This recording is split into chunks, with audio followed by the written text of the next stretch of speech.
musím povedať, že určite som, myslím, zaznamenala veľký progres, čo sa týka aj tenisovo, výsledkovo, ale určite aj ľudský a myslím si, že hlavne tá ľudská stránka potom pomáha aj tým tenisovým výsledkom, takže to myslím si, že boli dobré 2 roky, odkedy sme sa vlastne počuli.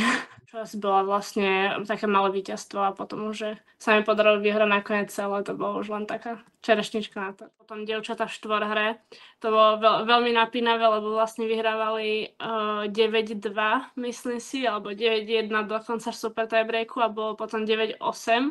Takže celá lavička už pomaly na infarkty sme tam boli. Tak ahoj, zdravím všechny naše milé tenisové fanoušky Tiebreak Tennis podcastu. Vítám vás u dalšího dílu. Je to zároveň druhý povídání s jednou z nejvíce talentovaných slovenských tenistek, Renátou Jamrichovou. Z pozice spolumoderátora podcastu mě doprovodí můj kolega David Valenta. Ahoj, moc tě zdravím. Ahoj Filipe, samozřejmě zdravíme všechny posluchače a samozřejmě i Renátu a děkujeme, že jsi přijal naše pozvání. Já děkuji za pozvání. Jo, já taky vítám Renču a taky děkuji, že přijala pozvání a rovnou u ní zůstaneme, protože ona je tady ta hlavní hvězda dnešního podcastu. Tak když zavzpomínáme, tak ty jsi u nás byla, vlastně dá se říct skoro přesně 2 roky zpátky, tak kdybys mohla tak jako v základních bodech shrnout, jak jsi se od té doby posunula a tu jak tenisově, tak vlastně lidsky. Je taká ťažká otázka, ale ako 2 roky dozadu to je pre mňa strašne dávno, si myslím, a pamätám si ledva, čo sa stalo na začiatku roku 2024, nie 2023, ale musím povedať, že určite som, myslím, zaznamenala veľký progres, čo sa týka aj tenisovo, výsledkovo, ale určite aj ľudský a myslím si, že hlavne tá ľudská stránka potom pomáha aj tým tenisovým výsledkom, takže to myslím si, že boli dobré 2 roky, odkedy jsme se vlastně počuli. Je to tak? No dobře, tak nebudu tě trápit teďka úplně s tou historií, když na tu se taky dostane, chtě nechtě. A zeptám se tě teda, jak trávíš volný čas aktuálně. Jestli si teďka užíváš ještě čas bez tenisu, nebo už ti začala příprava na další sezónu? Dneska mám akurát voľno jeden deň, ale inak už mi začala príprava, vlastne mám za sebou prvý týždeň a ešte ma čakajú 2 týždne prípravy a potom vlastne odchádzam teda do Austrálie, takže teraz momentálne som vlastne v príprave najskôr len kondičnej a od budúceho týždňa už aj tenisovej a potom už len tenisovej, takže... Jo, takže už jsi vlastně v plném procesu. No, když se teda vrátím do té minulosti, protože musíme to trošku nakousnout, že jo, přece jenom 2 roky jsi tu nebyla, tak ať se dozvíme nějaký zajímavosti. Ty si vlastně sezonu 2023 střídala hodně juniorský turné a turné dospělých, teda hlavně ITF-ka. Tak jestli si teda vzpomínáš, tak jak bylo pro tebe těžký to takhle střídat tyhle ty různý výkonnostní úrovně? Myslím si, že to bolo jednoduchšie ako teraz, keď hrám už len iba ženy a žiadnu juniorku, ale takisto to bolo veľká zmena prechádzať vlastne. Každý turnaj sa prispôsobuje na niečo iné, ale myslím si, že vtedy ešte tá juniorka bola pre mňa veľmi prospešná a myslím si, že som tam potrebovala ešte ten rok zostať, si myslím, ten 2023, takže s tým keby veľmi súhlasím, že som hrala tú juniorku, ale už som zároveň chcela aj vyskúšať a začať sa tak trochu pripravovať na ten ženský tenis, takže preto som hrala aj teda hlavne ešte 15-ky, nejaké domáce turnaje, čo sme mali u nás na Slovensku, takže takto som to striedala vlastne. Ty si vlastně už v tom roce 2023 si zkusila všechny Grand Slamy, všechny singlový Grand Slamy a dostala si se nejdál do semifinále, ale to, co se ti vlastně nepovedlo v singlu, tak se ti povedlo hnedka začátkem roku v deblu, kde si s Federikou Urgesi z Itálie zvítězila vlastně na Australian Open, že jo? Tak jestli se na to pamatuješ, tak jak na to vzpomínáš a byl to takový ten nebo zlomový bod v té tvojí kariéře, kdy jsi si jako řekla, hele, mám na to prostě, jsem ta špička? Ako musím povedať, že debla vyhrať bolo samozrejme úžasné, určite sme to nečakali. V Traralgone sme ten prípravný turnaj vlastne pred Austráliou sme prehrali v 2. kole asi, takže ale musím povedať, že aj v dvojhre to bol vlastne taký môj, lebo predtým som hrala 2022 US Open a Wimbledon A ten 2023 Australian Open už bol prvý taký, kedy sa mi aj v dvojhre keby zadarilo a už som cítila, že viem aj poraziť tie dobré hráčky. Som tam vlastne prehrala s Mirou Andrejevou ešte. Vtedy hrala juniorsky. Takže vtedy som aj hlavne v tej dvojhre pocítila, že už môžem hrať aj s tými najvyššie nasadenými babami na tej juniorke a to sa teda potom potvrdilo aj tými semifinálovými vlastne účasťami na tom Wimbledone a US Open potom. Jo. No a když se koukneme na ty ITF, že jo, tak těch si stihla 8, co jsme koukali za ten rok, tak byl to takhle jako, že plán postupně zahrnout mezi ty juniorky, ty ITF a postupně sbírat zkušenosti mezi dospělejma, že jo? Určitě ano. Jo. No a vlastně si zahrála ten rok poprvé Billie Jean King Cup a tam si třeba porazila 2-0 na sety Naďu Podorovskou, což je hodně, jako, řekl bych, zkušená hráčka. Tak jaký to bylo poprvé takhle reprezentovat Slovensko a ještě k tomu na vlastní vlastně domácí půdě? Bolo to úžasné, ako hovorím, že to ako hrať medzi ešte aj domácimi fanúšikmi vlastne bola tam celá moja rodina, celý môj tím a všetci vlastne z tej slovenskej strany ma strašne podporovali, aj babi teda z našeho tímu a ja som cítila takú veľkú podporu od nich, že vlastne som ani nejak potom už v tom zápase nepocitovala ten stres, ale už len to, jak ma vlastne po každej lopte pozbudzovali, či som ju prehrala, či som ju vyhrala, stále tam vlastne stáli pri mne a samozrejme, keď som nastupovala na zápas, tak to boli strašné nervy pre mňa, ale ako náhle som vlastne vyhrala prvý game a dostala som sa nejak do toho zápasu, tak už to bolo fajn a bolo to strašne super skúsenosť pre mňa, že som dostala tú dôveru teda od kapitána a postavil ma ten zápas a že sa mi podarilo vyhrať a získať celkom dôležitý bod vlastne v tom zápase pre Slovensko bolo pre mňa úžasné, no. Jo, to si dokážu představit. No tak posuneme se teda už do roku 2024, do trošku bližší minulosti, tak snad něco zase vylovíš, protože jsi říkala, že si nic nepamatuješ a no vidíš, máš to v hlavě, dokážeš o tom povídat krásně, takže zas tak špatný to není. Ty si vlastně rok 24 si začala vlastně asi nejlíp, jak si mohla, protože si hnedka v Austrálii získala ten kýžený Grand Slamový titul. Tak jak na tohle vzpomínáš, jak moc to byl pro tebe průlomový bod potom vlastně titulu z debla z minulého roku? Ja som sa strašne rada vracala teda do Austrálie, aj som dlho rozmýšľala predtým, či tam vôbec ísť už, alebo ešte teda, lebo bolo to dosť ďaleko a nakoniec sme sa rozhodli, že ani nepôjdem hrať ten prípravný turnaj predtým, takže to bolo dosť také, že tam pôjdem vlastne iba na ten jeden turnaj, ale nakoniec tam boli ešte teda 2 60-ky ženské, potom Australian Open, tak som sa nakoniec preto rozhodla a ja som sa tam cítila minulý rok, teda ten 2023 strašne dobre, takže som sa tam vracala veľmi rada a naozaj akože každý ten zápas som si veľmi užila a pre mňa, ako som už aj hovorila predtým, že to semifinále bolo pre mňa také malé finále, tým, že sa mi vlastne v tom Wimbledone a US Open nepodarilo dostať akoby do finále. Tak pre mňa už tá finálová účasť bola vlastne také malé víťazstvo a potom už, že sa mi podarilo vyhrať nakoniec celé, to bolo už len taká čerešnička na torte. Rozumím. No a uvědomila jsi hnedka potom v zisku toho triumfu, že si vyhrála, nebo ti to, jak je takovým zvykem u těch velkých úspěchů, ti to docházelo až postupně a došlo ti to třeba až prostě po, já nevím, měsíci? Určite hneď, ak som premenila ten matchball, tak akože ja keď som potom aj videla to video, jak vlastne som sa tvárila a potom, jak som vyhrala tú poslednú loptičku, tak akože to bolo, ja som vôbec ani nevedela, čo sa tam deje, ale potom už po nejakých pár minútach už mi to začalo trošku dopínať, hneď sa mi tlačili už slzy do očí a bolo to veľmi také, bolo to super, bolo tam veľa aj slovenských fanúšikov, môj tréner tam bol so mnou a naozaj to bola super skúsenosť, ale vlastne hneď na ďalší deň som letela vlastne na tie ďalšie turnaje, takže som nemala nejak čas si to nejako uležať v hlave. Nebo oslavit. Jo. Chápu. Ty, když jsi se rozhodovala, jestli do té Austrálie poletíš, tak nad čím ses vlastně rozhodovala? Co bylo ještě ve hře? Boli tam nejaké ženské turnaje v Indii, myslím, nejaké 2-3 50-ky po sebe, alebo že zostajem teda v Európe.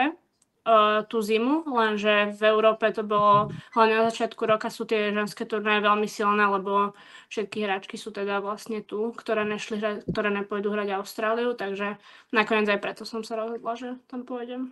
Jakože bys hrála rovnou už mezi dospělými a na ten Australian Open juniorský bys nejela vůbec? Nešla by som a išla by som asi len Roland Garros a Wimbledon, ktoré sú teda blízko v Európe. Když se přesuneme zase zpátky k tomu Australian Open, tak ty si na cestě do finále musela porazit 2 domácí hráčky, tak už jsme tady měli několik hostů, kdy nám říkali, že vlastně s těma Australanama v Austrálii to je specifický, tak vnímala si i ty, že to je nějaký jiný, když ty Australanky hrajou doma oproti tomu, když hraješ proti ním třeba někde jinde ve světě? Myslím si, že určite áno, teda v tom finále to bolo asi najviac cítiť tým, že som hrala proti domácej a vlastne hrali sme na Rod Laver, čo bol teda obrovský kurz, takže boli tam všetci, teda fandili jej, ale musím povedať, že je to 100-krát lepšie ako hrať proti francúzske na French Open teda, tak predsa aj tí fanúšikovia, že ja keď som zahrala niečo fajn, tak aj mne zatlieskali a myslím si, že to boli celkom milí, ale superka samozrejme Emerson, aj teraz musím povedať, že ja som potom s ňou hrala aj v Wimbledonské finále, tak hrala tam úžasne, bola zvyknutá na tie podmienky, na to teplo, pre nás aj ten časový posun bol strašne veľký, oni sú tam všetko na to zvyknutí, takže určite to bolo ťažšie. No. Když zmiňuješ teplo a časový posun, tak jak je to dělá velký problém se na to přizpůsobit a dostat se vlastně do toho jejich času a do té jejich teploty tam? Tak ja som tam prišla vlastne asi 4-5 dní predtým, aby som sa teda na to trochu prispôsobila tým, že som nehrala ten prípravný turnaj.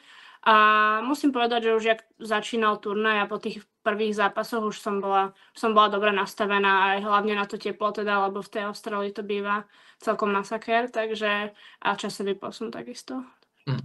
Kuba Menšík nám tady už několikrát v podcastu říkal, že jezdí na kole v sauně, tak využíváš něco takového, nebo vůbec prostě neřešíš to a snažíš se na to přizpůsobit až tam těch pár dní předem? Až tam vlastne už, jak som na mieste, myslím si, že tam sa na to najviac vlastne dá pripraviť, takže pre mňa je podstatné, aby prídem vlastne hlavne na takéto turnaje, kde je takto veľký vlastne ten časový posun a tá zmena tej teploty pár dní teda predtým. Ty už si tuhle sezónu, která teďka končí, hrála už pouze u těch juniorů jenom Grand Slamy, tak byl to nějaký plán už před sezónou, že si odehraješ ty 3 Grand Slamy, který si hrála a pak už se plně přesuneš na ten ženský okruh?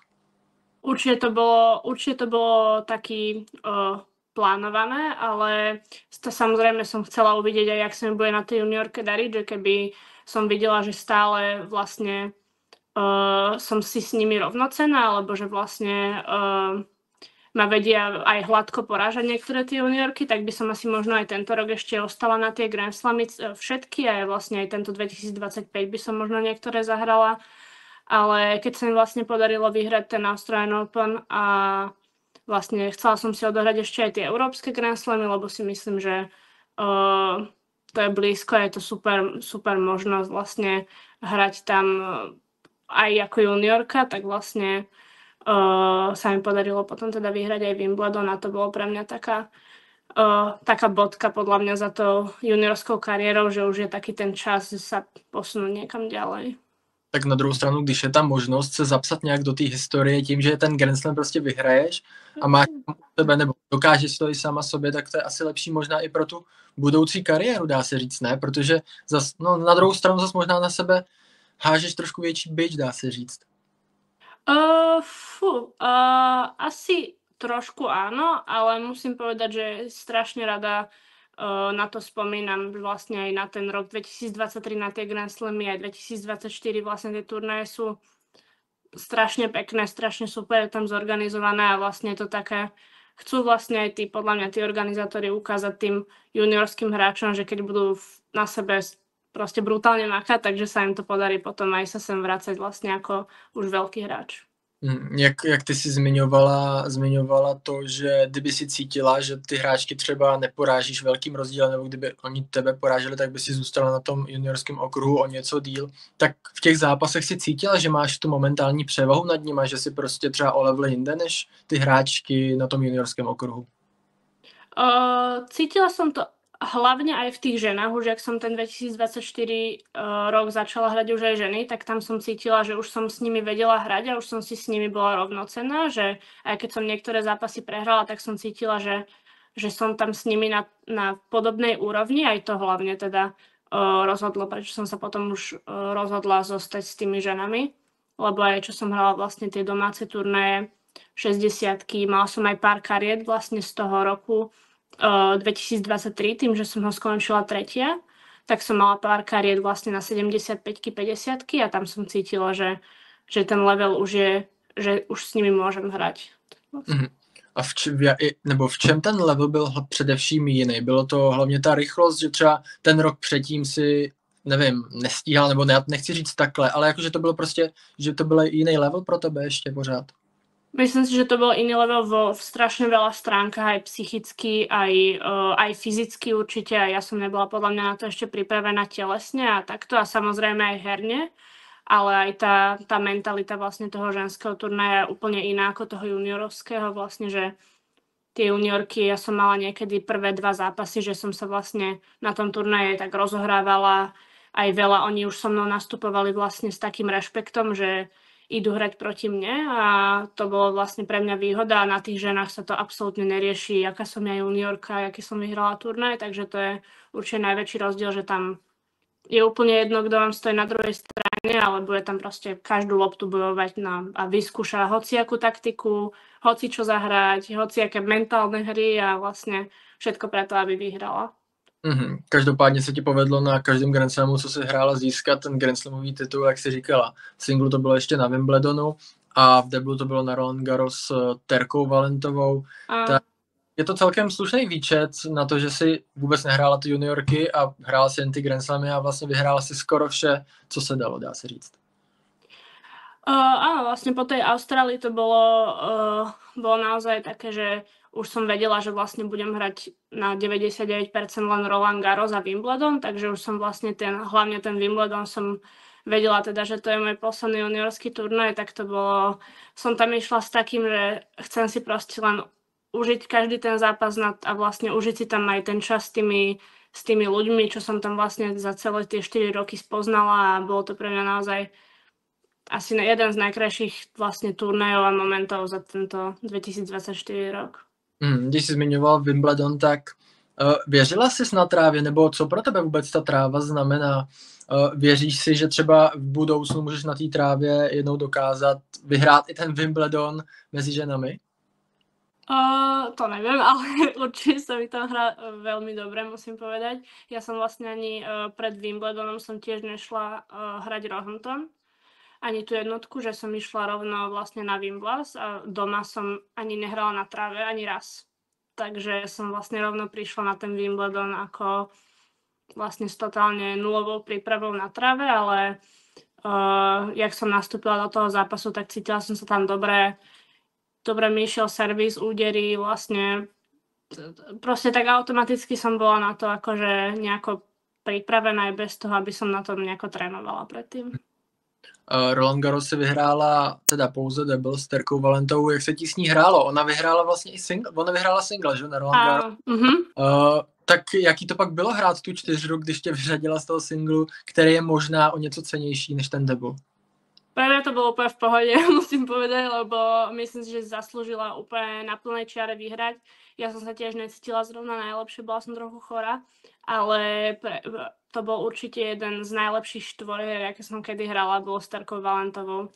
Podľa mňa, akože myslím si, že ona by súhlasila, že hrala sa nám od prvého zápasu strašne dobre. Myslím si, že sme neprehrali ani set. A naozaj akože hrali sme spolu prvýkrát práve na tom Roland Garros, ale musím povedať, že hneď od prvého zápasu sme vedeli, čo tá druhá chce zahrať, čo zahrá, kam to zahrá, aké by, že hneď sme boli zohraté v podstate a bolo to naozaj, pre mňa sa ten double hral tak jednoducho a tak ľahko, že to bolo vlastne super. Jak už si zmiňovala, tak v singlu jak na Australian Open, tak na Wimbledonu se dvakrát utkala ve finále s Australankou Emerson Jones, tak pro ní asi musíš být dost neoblíbenou hráčkou. Asi. To je vlastne jediný dvakrát, čo sme spolu hrali, bolo práve vo finále Grand Slamu. A mne to ako už na tom Wimbledone mi je trochu bolo ľúto, jak sme dohrali, že aj samozrejme aj po Australian Open, lebo tam bola zase doma. Ale neviem ani čo na to povedať, proste bolo to tak, že ona samozrejme takisto veľmi zaslúženými výsledkami sa práve tiež tie 2 Grand Slamy dostala do finále a proste mne sa to nejak podarilo vždycky vyhrať nakoniec. No a jak na tebe, jako, jaký ona má vztah s tebou, nebo ty s ní? Jste kámošky, nebo hlavně jako soupeřky? Nebo znáte se vůbec nějak blíž? Áno, určite sme kamarátky, teda z mojej strany musím povedať a preto aj mi to bolo, nie že nepríjemné, ale zároveň na druhej strane mi to bolo fajn proti nej hrať, lebo som vedela, že aj po tom zápase to bude to dobré a budem jej prijať, aj keď to ona vyhrá, aj keď to ja vyhrám, takže to bude dobré z oboch strán. Dobře, nebudem tě už trápit teda s juniorkou, přesuneme se na dospělý tenis. Tak ty si vlastně hnedka po tom vítězství na Australian Open absolvovala ITF v Burnley, ale tam se ti bohužel moc nedařilo a musela si skrečovat. A pak si na okruhu měsíc chyběla, tak co to bylo za zranění? Vlastně bylo to způsobené ta absence tím zraněním nebo něco jiného? Áno, vlastne ja už som od štvrťfinále Australian Open ma bol vlastne brušný sval, ktorý som už predtým mala zranený viackrát. A začalo ma to bolieť, bola som z toho dosť smutná, hlavne nervózna, lebo som nevedela, či to mám natiahnuté, preťažené alebo natrhnuté, takže som proste hrala ďalej, hlavne lebo som chcela vlastne ten Australian Open dohrať. Nejak sa mi to nakoniec podarilo vlastne so všetkými možnými tejpami, aj liekmi vlastne podarilo dohrať a myslím si, že bola chyba už trošku, že som sa potom som to hrotila aj na tých ženách, ale to už bolo cez hranicu a veľmi ma to bolelo. Tak som vlastne došla domov a zistila som, že som tam mala trhlinu. Už sa mi to pomaly hojilo, takže som ju mala už vlastne, ak som vyhrala ten Australian Open, tak som vlastne mala natrhnuté brucho asi 7 mm. Takže... Tak to je slušný. To se mi stane, že si vydržela takhle dlouho s natrženým svalem. No to ja neviem, určite myslím si, že to bolo tým adrenalinom hlavne, že proste v tom zápase som sa tak sústredila na tú hru, že som to už ani nevnímala potom, hlavne v tom finále. Ale jak som došla domov, tak to bolo celkom dlhá pauza od tenisu hlavne a potrebovala som to naozaj zregenerovať, aby sa to potom nevracalo. No a zregenerovala se asi dobře, protože pak nedlouho potom, vlastně, že jo, na konci března, tak v Sharm el Sheikhu si se radovala z vůbec prvního titulu na okruhu mezi dospělejma a musím se zeptat zase, jak jsi to vnímala, jaký to pro tebe byl milník v tvojí kariéře? Ten turnaj bol veľmi špecifický, lebo bolo tam strašne teplo a strašne tam fúkalo. A bol naozaj v tom finále, to bol fakt brutálny vietor. Ja som v prvý set úplne podľa mňa za 20 minút prehrala, alebo ani nie. Ale potom mala som, myslím si, že 1-4 v druhom, alebo 1-3 určite. Ale nejak som si povedala, že už kašľam na to, že proste si tam len zahrám čo najviac bodov, zatrénujem si a nejak sa mi... Ona spravila pár chýb, mne niečo znova popadalo a nejak sa to vyrovnalo a potom v treťom sete tiež sa mi podarilo nakoniec vyťaziť a bola to super skúsenosť vlastne vyhrať môj prvý ženský titul. No ty si dokonce musela každý zápas od čtvrtfinále si musela otáčet ze stavu 0-1, tak to si musela prokázat jako neskutečnou psychickou odolnost. Proste ja som vždycky prvý set nastúpila úplne hneď 1-4 alebo 0-3 a potom už sa mi ten prvý set nikdy nepodarilo otočiť a ja keby som začínala znova od nuly v tom druhom sete, ale už som bola rozohraná a potom vždycky sa mi podarilo tie druhé dva sety vyhrať nejako. No a čím to bylo, že takhle si začala vždycky jako špatně a pak si to neskutečně otočila? Ja neviem vám to povedať vôbec, akože proste to mala nejak takú časť tej sezóny, kde som vlastne za začiatky tých zápasov hrala fakt, že otrasne a vôbec som sa nevedela chytiť na začiatku, ale ako potom som mala takú úspešnosť vlastne vyhraných trojsetových zápasov, že ja už som vedela, že keď som vyhrala druhý set, že tretí už som bola fakt sebavedomá, že vyhrám potom. Tak to teďka soupeřky, který to jako tě mají načtenou, tak se musí trochu bát, když tě porazíš v prvním setu, že tě čekají velké věci. Tak třeba budeš mít takovouhle, se to o tobě bude říkat, no. Ve fotbale, že Caplárova pas v poločase 2-0, tak tady to je jako Jamrichová past. Jo. Nebo takový povod vytáhnout, ne, se říká ještě. Třeba to tak nějak, no. Strategie nějaká. Jo, jestli v tom Renča bude pokračovat v tomhletom, tak je možný, že tím bude proslulá, no.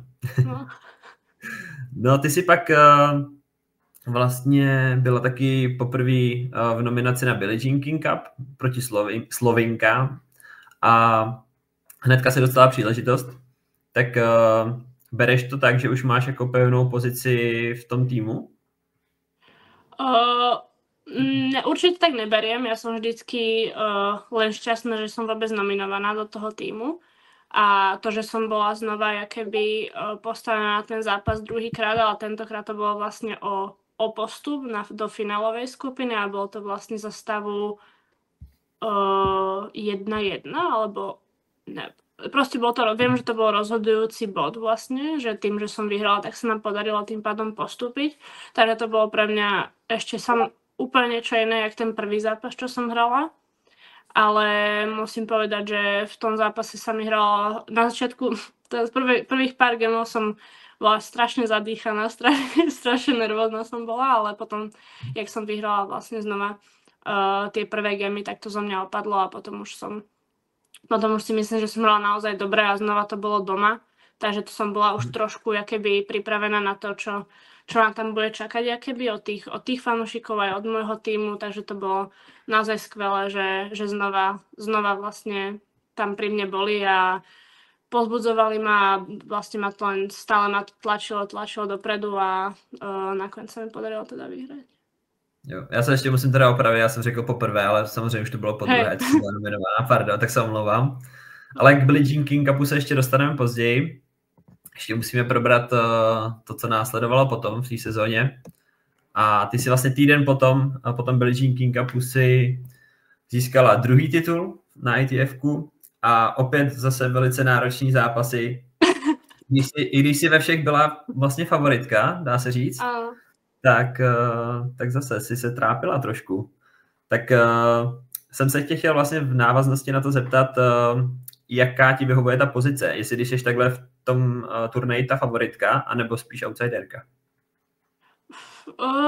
Musím povedať, že táto situácia sa dá nájsť proste pri všetkom, že môže byť problém, že hrám doma, je na mňa tlak, alebo hrám vonku, zase nemám tam tú podporu, som favoritka, mala by som vyhrať, potom som outsiderka, takže asi prehrám, takže podľa mňa sa vždycky dá nájsť niečo, na čo sa môžem sťažovať, alebo na čo môže byť zlé, a takže snažím sa to brať tak neutrálne, že vlastne vždycky to môže byť aj zlé, aj dobré, je to podľa toho, z akého uhlu sa na to pozriem, takže je to v pohode. Nemá žádnou oblíbenou takhle jakoby předturnajovou pozici. Je ti to jakoby jedno, chápu. Jo. Ty si pak získala vlastně divokou kartu Live Sport Prague Open, tam si nestačila na Viktorii Tomovou, tak další vlastně průlomový okamžik v tvojí kariéře, tak jak na tohle vzpomínáš, na tuhle tu příležitost? To bolo hneď po Wimbledone, si myslím, a ja som vlastne išla rovno z Trávy na Antuku, takže to bolo asi hneď 2 dní potom, jak som došla z Wimbledonu, tak sme tam cestovali. Ale takže to bolo tak na poslednú chvíľu, ale ten zápas bol, myslím si, že z mojej strany super, aj mala som, myslím si, že v prvom sete pár setbalov, ktoré sa mi nepodarilo využiť, ale bola to naozaj úžasná skúsenosť proti vlastne najvyššie postavené hračky, proti ktorej som hrala, myslím, že top 50 bola alebo tak. Takže musím povedať, že to bol naozaj kvalitný zápas. Mrzelo ma, že sa mi nepodarilo vyhrať nakoniec, ale bolo to super si zahrať na takomto fakt, že jeden z najväčších turnajov vlastne. Vím, že se to těžko hodnotí takhle jako z jednoho zápasu, ale vnímala si tu rozdílnou úroveň mezi těma zápasema, co si hrála do posud a tímhletím?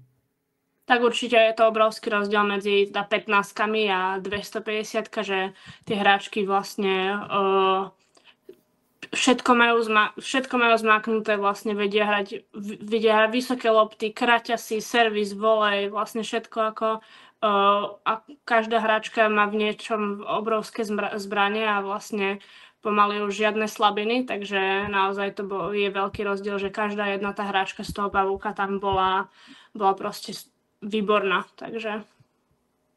Já se ještě zeptám, jestli si pamatuješ, jak si vlastně k té kartě divoký přišla, jestli víš, jak to jako probíhá, tohleto udílení, nebo ne?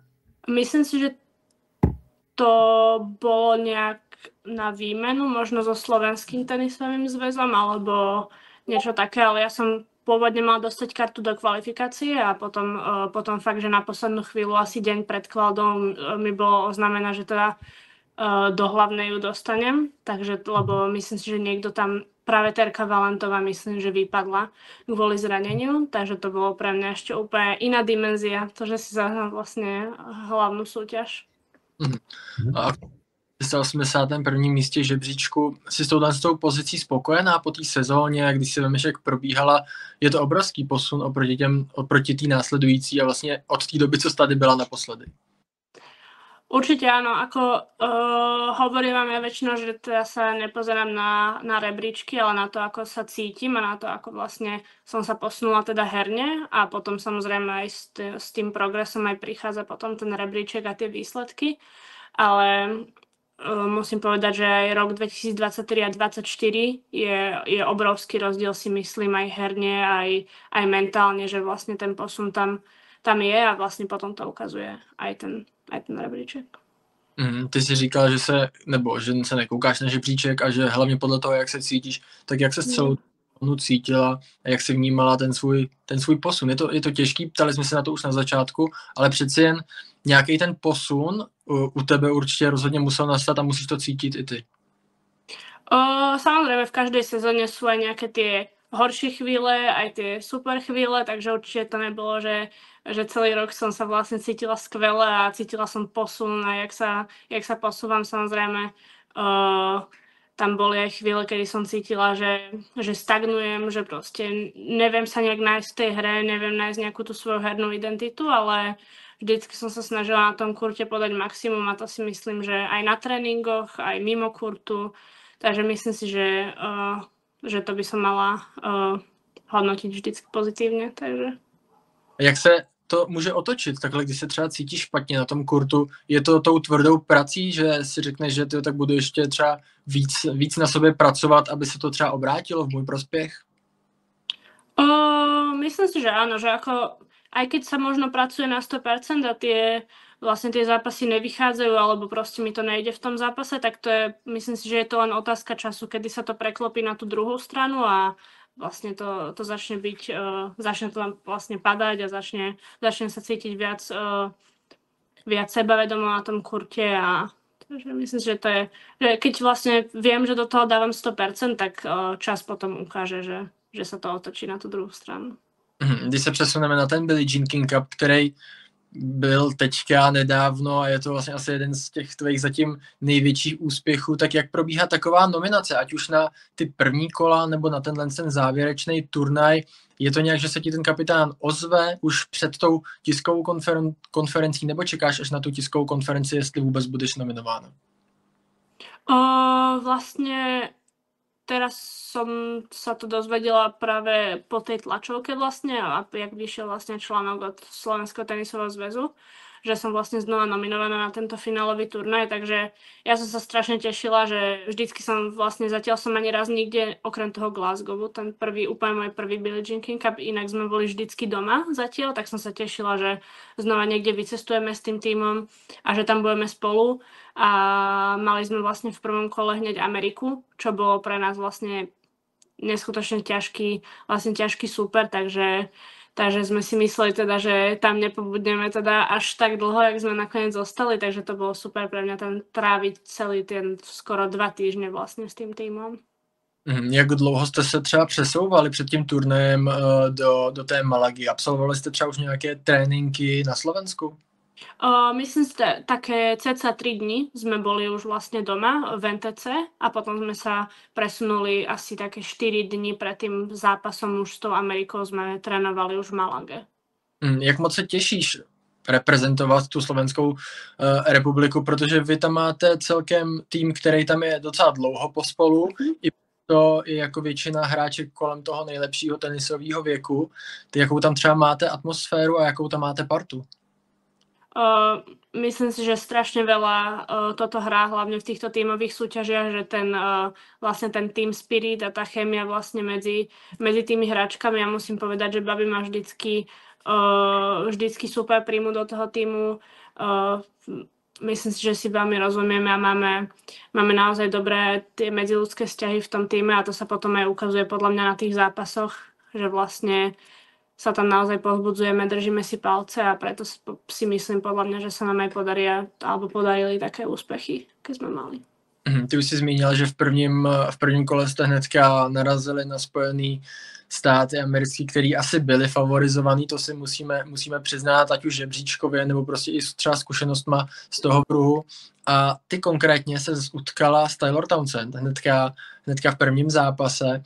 Jaký to bylo na rozehřátí takováhle soupeřka, která sice třeba není úplně nejlépe postavená na tom VTA žebříčku, ale má ohromné zkušenosti třeba z deblu a hraje tak, jako dá se říct, chytře, že jo? Tak jak to pro tebe bylo?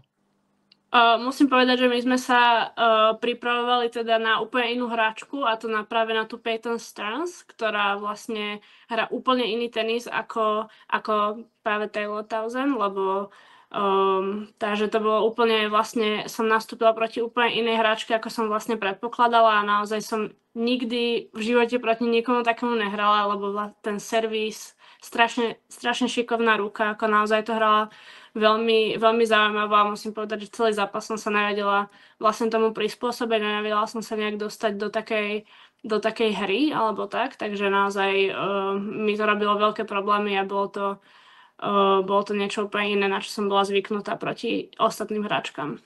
Byl tam třeba nějaký úder z její strany, jako na který si třeba chtěla zatleskat, ale nemohla s to udělat? Servis, určite servis, ešte lavacký servis, naozaj akože, či už to bol druhý servis, či to bol kick prvý, tak vlastne ja som bola úplne, musím povedať, že na reterne úplne stratená z toho jej servisu, takže naozaj to mi robilo určite najväčšie problémy a potom aj keď sme sa náhodou dostali do výmeny, tak už som si dávala dosť veľký tlak na seba v tých výmenách, lebo som vedela, že ďalšie tri body budú len o servise alebo o mojom reterne, takže to bylo naozaj ťažké proti něj hrát na reterne. Bohužel si teda těsně prohrála, dá se říct, že jo, protože to bylo 6-4, 7-5, že jo, takže vždycky dá se říct, že ti utekla, možná i ta koncovka toho. Ukázala ona tam nějaký zkušenosti právě v těch koncovkách těch setů, že třeba zahrála stabilnějc než ty? Určite áno, naozaj ten zápas bol fakt, že o pár loptách my sme vyhrali skoro podobný počet bodov na konci, keď som pozerala potom, ale naozaj v tých ťažkých momentoch ona zostala pokojná a naozaj tam zahrala to, čo bolo treba. Naopak ja som zase trošku vždycky znervoznela a buď som niečo pokazila, alebo zahrala som tam, kde ona práve stála, že vlastne bolo to, že sa to tak zohralo, že vlastne som nakoniec vlastne vždycky tú koncovku prehrala. A v čem jsou teda hlavně ty její přednosti? Je to hlavně ten servis, nebo spíš ten přehled na tom kurtu a ta chytrost? Myslím, že servis určite je jej vlastne najväčšou zbraňou, ale aj to, ako ona vidí ten kurt, veľmi využíva uhly, vysoké lopty, veľmi dobrý spin má vlastne vo forehande, vedela mi dobre slajzovať veľmi nízke lopty, také, z ktorých sa ťažko vlastne nejak ju tlačilo vlastne, takže naozaj ten prehľad na tom kurte a to vnímanie toho kurtu má o dosť iné ako také tie normálne, že klasické hráčky. Jak už jsem říkal, Spojený státy byly favoritkami a po tom tvém zápase, kdy si bohužel prohrála, to možná i bylo ještě víc jako na oko vidět, že prostě asi nevyhrajete tu sérii. A nakonec se to celý otočili, protože skvěle zahrála Rebeka Šrámková a potom i deblový pár, že Hrunčáková s Mihálikovou. Byla to pro tebe nějaká úleva, že se to dokázalo otočit ten zápas, nebo jsi to tak vůbec nevnímala?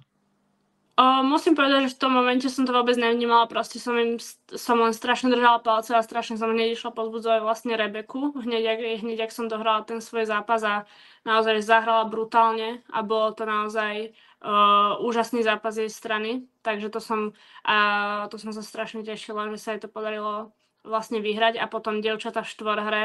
To bolo veľmi napínavé, lebo vlastne vyhrávali 9-2, myslím si, alebo 9-1 dokonca v super tiebreaku a bolo potom 9-8.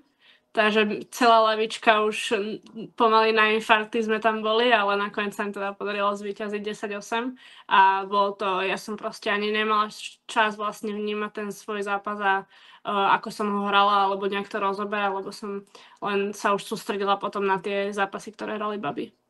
To jsme právě ten deblový zápas jsme tady probírali s Terkou Mihálíkovou, kterou měla tenisový stopě, kde vlastně každý pondělí hodnotíme ten tenisový týden a ona říkala, že vlastně to bylo 9-2, ale že celou dobu čekala Hrunčákovi a že věděla, že ona to jako dopodává pak na těch. Áno, my sme to už počítali potom tiež na lavičke, že či to vyjde ešte vlastne na ten servis Vicky a vyšlo to, takže sme tam stále dúfali proste, že tam padne nejaký servis a proste Terka, že tam na sieti proste prebehne alebo proste niečo takéto, takže naozaj to bolo, že aj tak to bolo strašne o nervy, ale dúfali sme v to, že keď Vicky pôjde na servis, že to tam prostě dobojujeme. V dalších zápasech si už ale bohužel příležitost nedostala, protože místo tebe hrála již zmíněná Viktorie Hrunčáková. Tak bylo to po nějaký domluvě s kapitánem, nebo to prostě chtělo vyzkoušet na jiný zápasy někoho jiného a právě ta Viktorie tam byla asi po tobě jedna z nejlepší formou? Áno, vlastne každý večer vlastne pred tým zápasom sme sa s trénerom o tom porozprávali a nakoniec teda to vyšlo, že vlastne Vicky vlastne bola nastúpená na tie zápasy až do toho aj na finále, takže proste hrala lepšie, ten kurd jej naozaj tam sedel, bolo to veľmi rýchle a tým, že sa jej podarilo aj vyhrať vlastne ten prvý zápas proti tej Austrálii, tak vlastne to bolo, že si viac na tom verila a naozaj tam mala formu. Takže si to přijala v pohodě?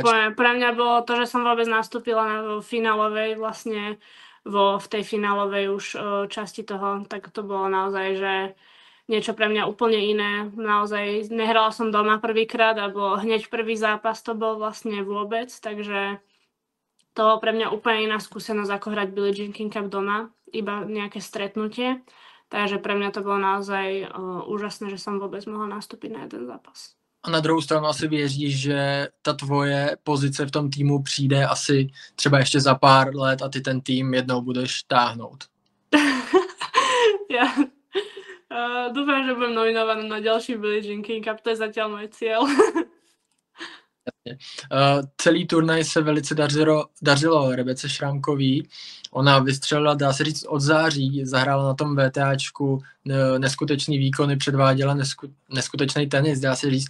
Tak ona ani moc nehrála předtím ten Billie Jean King Cup, že jo? Protože tam byla proti těm Slovinkám si tam byla ty. Kdo hrál s tebou? Viktoria Hrunčáková nebo... Áno, Vicky alebo Kaja hrala Šmídlová vlastne vždy, keď sme boli doma ako jednotka, lebo vlastne bola najlepšie postavená vlastne na rebríčku, ale potom ako Rebeka mala úžasné výsledky v Ázii, vlastne ten po septembri vlastne, až kým sme išli do Malagy, tak vlastne naozaj tam hrala z nás najlepšie a naozaj mala takú formu, že podľa mňa tam mohla hoci kto keby proti nej nastúpi, tak Rebeka si vlastne na ňo verí a má tak úžasnú formu, že to bolo naozaj pre nás super, že sme ju mohli mať vlastne v týme a že bola pripravená na to hrať a bojovať vlastne každý zápas, takže bolo naozaj super, že tam s nami bola. Na druhou stranu, ona toho v Billie Jean King Cupu předtím moc neodehrála, tak čekali jste od ní, že bude hrát i přesto tak dobře s tou formou, kterou měla, samozřejmě se to dalo očekávat, ale přeci jen ty zápasy v tom Billie Jean King Cupu musíš i ty potvrdit, že jsou o něco jiný. Je to rádovo iné ako od normálnych turnajových zápasov, lebo tam je úplne iný tlak vlastne cítite aj nielen od týmu, ale aj od toho vlastne celého Slovenska, takže je to naozaj úplne iné nastavenie na tom zápase, ale Rebeka od prvého gému, od prvej loptičky vlastne toho zápasu s tou Collins hrala úžasne a potom sa to tiahlo vlastne až do toho finále. Ale ako naozaj to bolo, že bola radosť na ňu pozerať vždycky tie zápasy.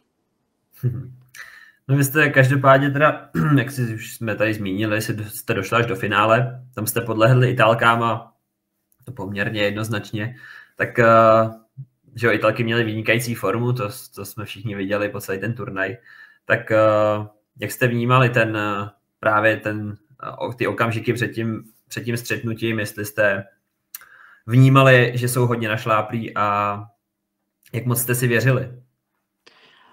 Vlastne išli sme do toho ako do každého iného zápasu predtým, tým, že vždycky sme vlastne neboli favoritky, keď sme išli, či už to bolo proti Veľkej Británii, USA, ale aj Austrálii, takže to bolo naozaj pre nás len ďalší taký tím, ktorý vlastne sme nešli ako s tým ako favoritky do toho zápasu. Ale naozaj Talianky predvedli neskutočné výkony, či už Bronzetti, ale aj Paolini, takže bohužiaľ proste v ten deň boli lepšie a zaslúžene nás proste porazili.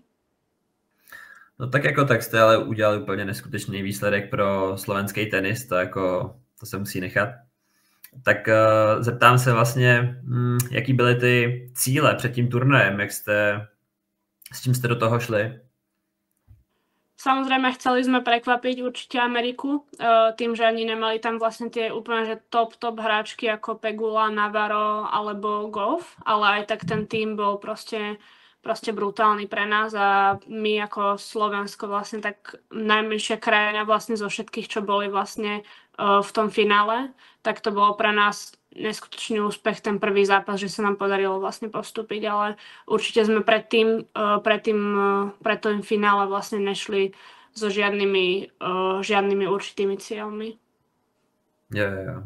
No ty už si to vlastně nastínila, ale chtěl jsem se ještě trochu dozeptat. Co se týče té chemie mezi váma, vlastně spoluhráčkama v tom národním týmu, na tom Billie Jean King Cupu, tak jak to tak třeba probíhá, když jedna z těch hráček prohraje ten svůj zápas, tak jestli je to takový, že prostě ty ostatní hráčky za ní dojdou a utěšujou jí, nebo jí jako povzbuzujou naopak, nebo je to takový, že si ji třeba nevšímají, tak jak to tam probíhá takhle když třeba někdo prohraje? Neviem, ako to je v ostatných tímoch, ale v našich je tam vždycky 100% podpora, či sa vyhrá, alebo sa prehrá. To teda hlavne aj od všetkých členov tímu, nielen od hráčok. Takže naozaj to bolo pre mňa veľkou útechou, že tam všetci pri mne stáli, aj keď sa mi teda nepodarilo vyhrať nakoniec ten zápas. Takže to bolo naozaj pre mňa niečo, že som sa tam potom cítila dobre aj naďalej v tom týme, že tam bola tá podpora vždycky. Tak to je důležitý určitě i pro budoucnost. A ty vlastně ale pro tebe neskončila, že jo, sezona Billie Jean King Cupem. Ty jsi se pak ještě přesunula do svého rodného města, do Trnavy, na ITF-ko, ale tam ti to teda nevyšlo úplně, podle představ asi. Tak jaký to bylo zase ten skok vlastně z toho Billie Jean King Cupu zpátky na ty ITF-ka a jak jsi vnímala ten turnaj? Tam určitě bylo hodně tvých kamarádů nebo že jo, rodina? Jo. Ani neviem. Ten turnaj už som vnímala tak inak trošku ako tie turnaje počas tej sezóny, že už to bol vlastne posledný turnaj. Už som aj rozmýšľala aj nad inými vecami a nebola som úplne, že prítomná v zápase, ale zápas bol vyrovnaný, neviem, v Trnave sa mi nehrá zrovna najlepšie, nesedí mi tam moc tie kurty, ani tie lopty, takže tam idem už s takým nastavením, že tam nehrám väčšinou moc dobre, ale už to je za mnou a teraz sa sústredím vlastne na prípravu. Jasný, v pohodě, určitě to není žádná tragédie, že se to nepovedlo.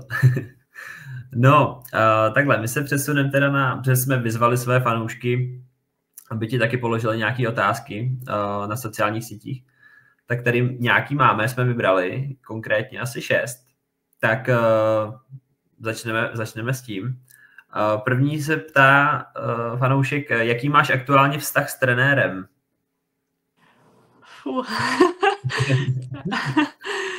Tak ja som momentálne zmenila trénera teraz nedávno, takže je to pre mňa veľmi čerstvá a nová vec, takže takže ešte vlastne neviem teraz, akože, že ktorého mám ohodnotiť, ale... Tak můžeš oba, určitě můžeš hodnotit oba. Samozřejmě nějak diplomaticky. Je to ako môj tréner vlastne Jan Matúš, s ktorým som trénovala skoro okolo 8 rokov. Je to naozaj pre mňa veľmi špeciálna osoba a naozaj, až by som povedala, je to náš aj rodinný priateľ a môj naozaj kamarát aj ľudský, nielen ten tenisový. Takže to je naozaj, že aj to tak ostane určite, aj to tak ostáva, že vlastne je to pre mňa naozaj veľmi blízka osoba aj mimo toho tenisu a vlastne ešte neviem vlastne, čo mám, ešte som nemala žiadny tenisový trénink zatiaľ s mojím novým Jako s novým trenérem si ještě neměla trénink? Nemala ještě. Ne. Nemala, jo, takže chápu, tam se to ještě bude formovat ten vztah. Jo. A na základě čeho jsi vybrala nového trenéra? Myslím si, že už tam vlastne bola aj, teda hlavne z mojej strany potrebná nejaká zmena a myslím si, že som sa potrebovala niekde už posunúť hlavne herne a na nejakých veciach naozaj popracovať. A nič to vlastne nemá spoločné s mojím bývalým trénerom a vlastne to bolo čisto moje rozhodnutie, že si myslím, že už tam bolo potrebné nejaká zmena. A nový trenér tě sám oslovil, nebo ty jeho? Ja jeho. Jo, jsi dostala doporučení na něj. Áno.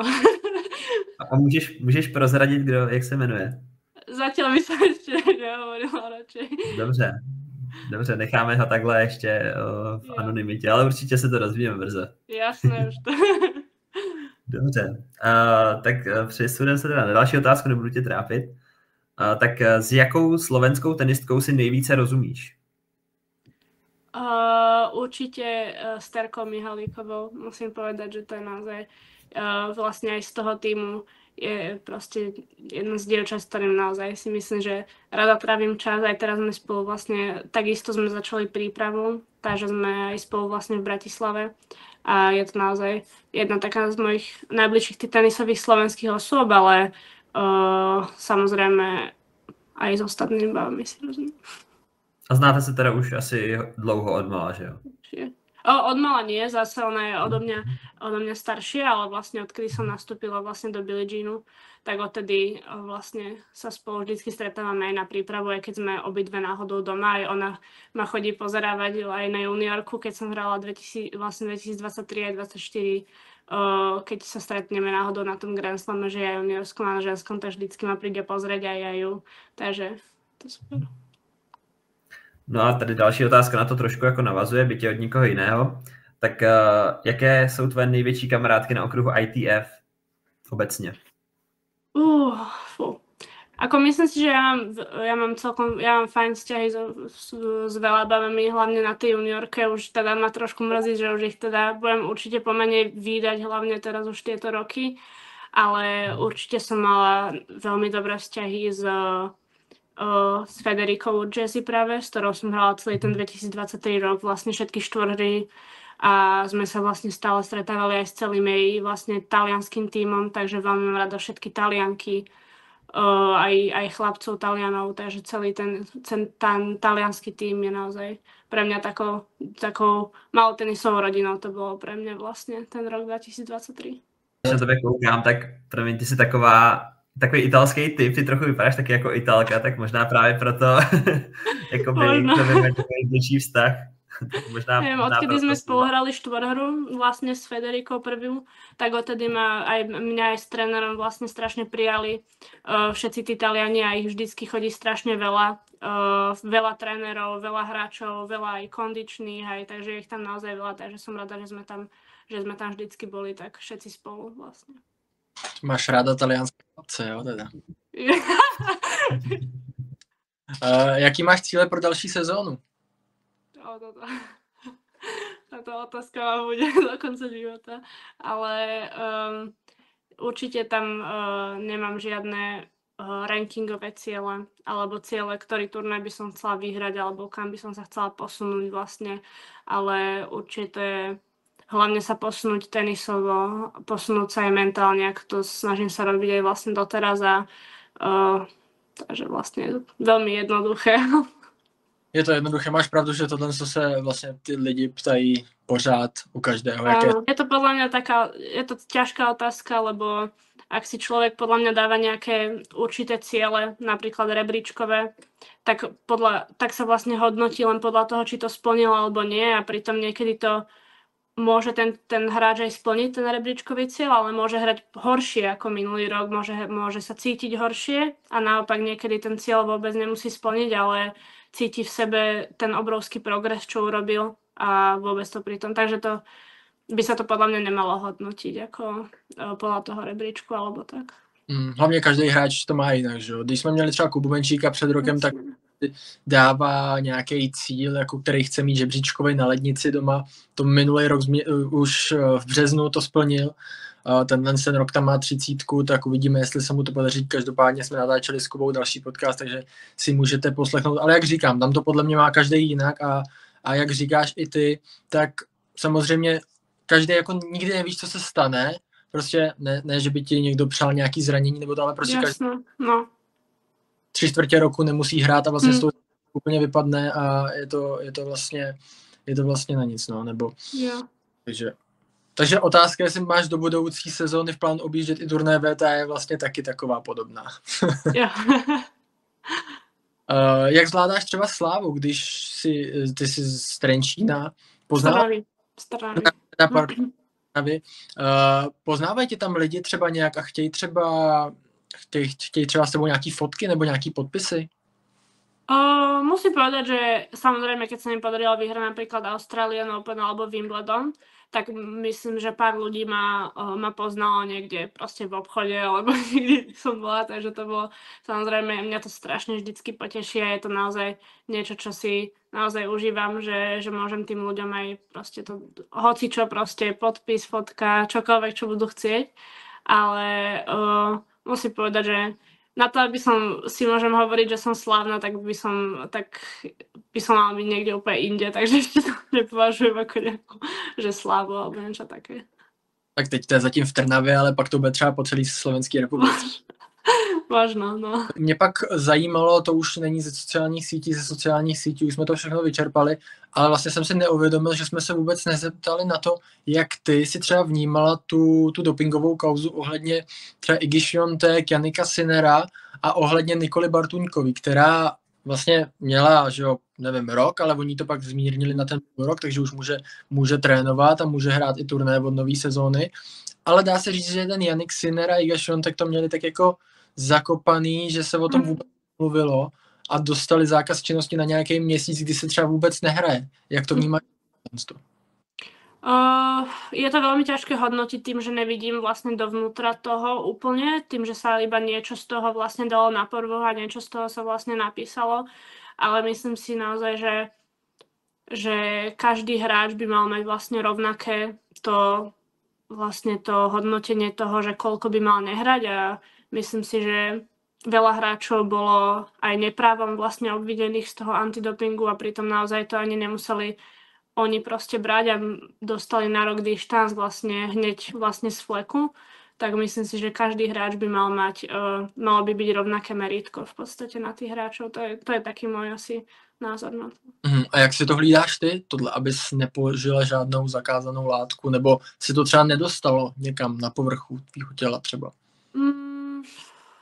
Tak snažím sa vždycky brať aj všetky doplnky, čo mám, či už vitamíny, proteíny alebo hociaké tyčinky, si naozaj overiť ten zdroj toho, že to je vlastne všetko v poriadku, ale inak neviem, jak sa tomu dá nejako moc predchádzať, hlavne na tých turnéoch a na tej turnéovej strave, ale hlavne sa snažím vlastne všetko, na čo viem dosiahnuť a na čo mám, že sa môžem na to pozrieť, takže či to je v pohode, tak podľa toho, no.